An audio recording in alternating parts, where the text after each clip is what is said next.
Hi again! Welcome sa Nor and Omar channel. Ayan, magandang gabi o magandang umaga.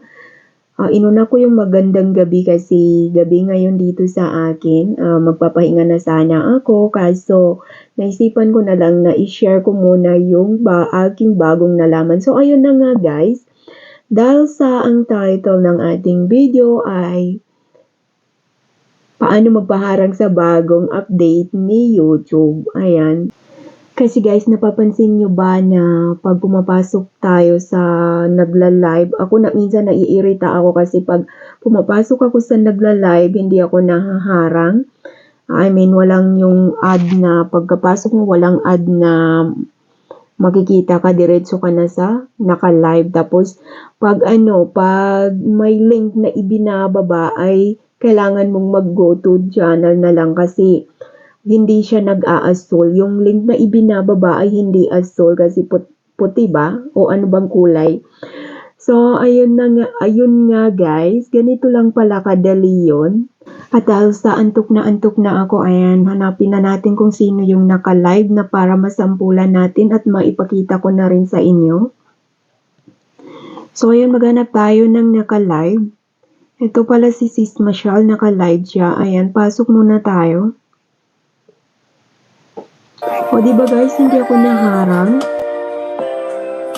At yung link nga pala dito ay kulay puti, hindi siya asul.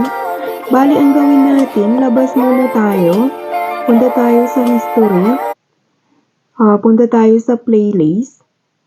At make sure na yung video ay naka-like natin. I mean, yung live ay naka-like natin. So, punta tayo dito sa naka-like natin na live. Kasi naka-like ko naman siya kanina. So, ayun, nakapasok na tayo. Ayun, di ba naharang ako, guys? At saka, yung ibinaba ni Will ay nag-asol.